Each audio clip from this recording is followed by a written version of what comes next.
Cambodia और Thailand दो ऐसे मुल्क हैं जो सदियों से हमसाए हैं, जिनकी तहजीब और मज़हब एक दूसरे से गहराई से जुड़े हैं। लेकिन आज जुलाई 2025 में ये मुल्क एक बार फिर जंग के दहाने पर खड़े हैं।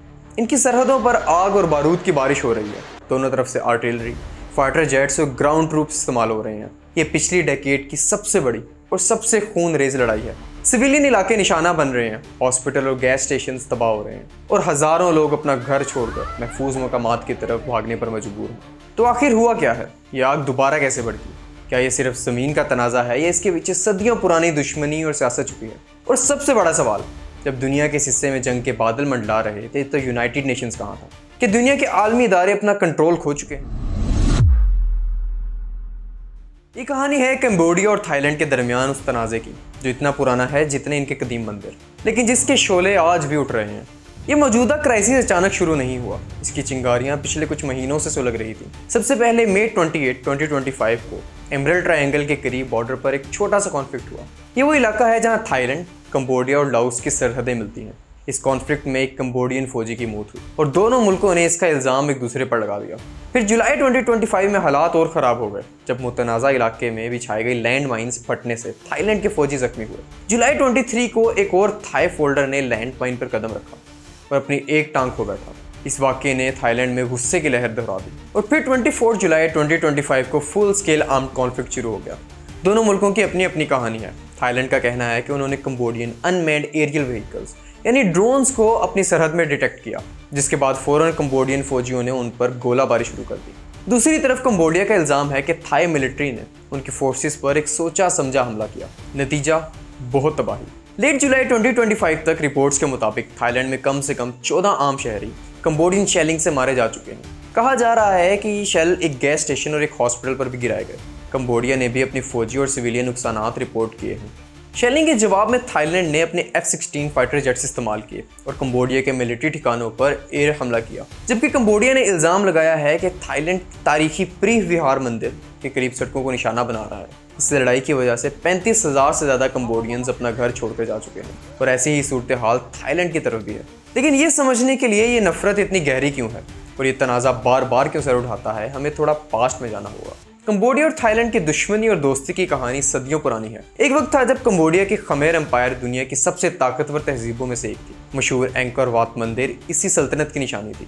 लेकिन वक्त के साथ सियाम यानी आज का थाईलैंड एक बड़ी ताकत बन के उभरा। सदियों तक दोनों सल्तनतों के दरमियान जंगें होती रही, इलाकों पर कब्जे होते रहे और सरहदें बदलती रहीं। लेकिन मौजूदा तनाज़े की बुनियाद 19th और 20th सदी में रखी गई, जब फ्रांस ने कंबोडिया को अपनी कॉलोनी बना लिया। उस वक्त थाईलैंड को सियाम कहा जाता था। फ्रांस ने सियाम यानी थाईलैंड के साथ मिलकर बॉर्डर की डीमार्केशन की। अब आज़ादी के वक्त फ्रांस ने जो नक्शे बनाए, कंबोडिया आज उन्हीं को बुनियाद बनाकर अपने इलाकों का दावा करता है। लेकिन थाईलैंड इन नक्शों को नहीं मानता और कहता है कि नक्शे फ्रांस ने अपनी मर्जी से बनाए हैं। अगर आप गौर करो तो मसला कॉमन है। थाईलैंड और कंबोडिया का इशू लैंड का है, वैसे पाकिस्तान इंडिया और चाइना इंडिया का। खैर, कंबोडिया और थाईलैंड के इस तनाज़े का मरकज़ हमेशा से 11th सदी का कदीम पुराना विहार मंदिर रहा है। ये मंदिर एक ऊंची पहाड़ी पर वाक़या है और स्ट्रेटेजिक और सकाफती दोनों लिहाज से बहुत अहम है। 1962 में ये मामला इंटरनेशनल कोर्ट ऑफ जस्टिस में गया। अदालत ने फैसला सुनाया कि मंदिर का कंट्रोल कंबोडिया के पास होगा। लेकिन अदालत ने मंदिर के आसपास की 4.6 स्क्वायर किलोमीटर की ज़मीन के बारे में कोई वाज़े फैसले नहीं किए। यही ज़मीन आज तक फसाद की जड़ है। थाईलैंड कहता है कि मंदिर भले कंबोडिया का हो, लेकिन उस तक जाने वाला रास्ता और आसपास की ज़मीन उनकी है। ये मसला 2008 में उस वक्त फिर से शिद्दत इख्तियार कर गया जब यूनेस्को ने प्री विहार मंदिर को कंबोडिया के लिए वर्ल्ड हेरिटेज साइट करार दिया। इसके बाद 2008 से 2011 तक दोनों मुल्कों के दरमियान मुतद्दिद खूनरेज़ी कॉन्फ्लिक्ट्स हुए, जिनमें दोनों तरफ से बहुत से फौजी मारे गए। बड़ी मुश्किल से उस वक्त सुलह हुई थी, लेकिन वो सुलह आज 2025 में दोबारा टूट चुकी है। इस लड़ाई का सबसे अफसोसनाक पहलू ये है कि कंबोडिया और थाईलैंड कल्चरली एक दूसरे से बहुत मिलते जुलते हैं। इन्हें ब्रदरली नेशंस भी कहा जाता है। दोनों मुल्कों में बुद्धिज़्म सबसे बड़ा मज़हब है। उनकी ज़ुबानें खमर और थाई एक दूसरे से मुतासिर हैं और उनमें बहुत से अल्फाज मुश्तरक हैं। उनका आर्ट, आर्किटेक्चर और कदीम मंदिरों का डिज़ाइन भी एक जैसा है। दोनों मुल्कों की क्लासिक डांस फॉर्म्स और म्यूज़िक में भी बहुत सिमिलैरिटीज़ पाई जाती हैं। यहाँ तक कि उनका खाना, मसलन टॉम यम सूप, दोनों तरफ बहुत पसंद किया जाता है। एक अजीब और तकलीफ़देह हकीकत है कि एक जैसी तहजीब, एक जैसा विरसा, एक जैसा मज़हब, लेकिन फिर भी सरहद पर एक दूसरे के खून के प्यासे हैं। नेशनलिज्म यानी कौम परस्ती का जज्बा इस मुश्तरक विरसे पर इस कदर हावी हो चुका है कि भाई भाई का दुश्मन बन चुका है, भाई भाई के खून का प्यासा है।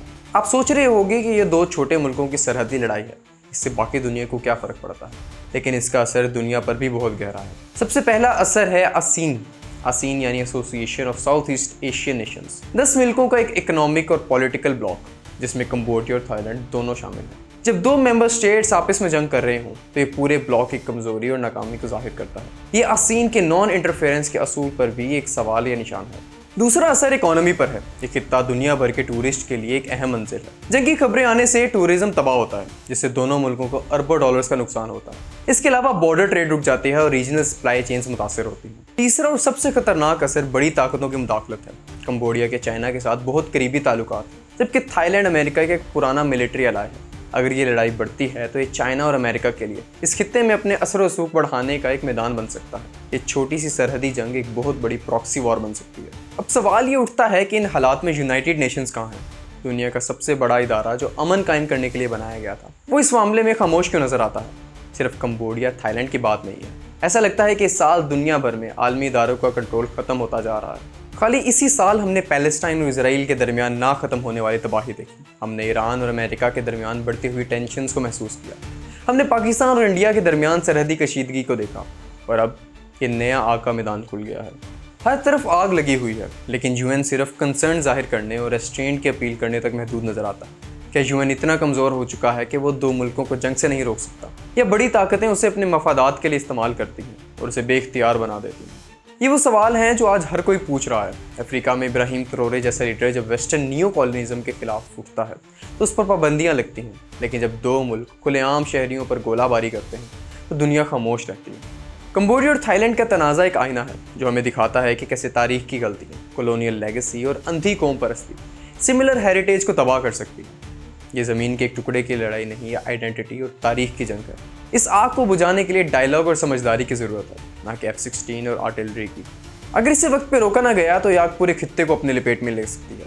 मिलते हैं अगली वीडियो में एक नई कहानी के साथ। तब तक के लिए अल्लाह हाफिज़।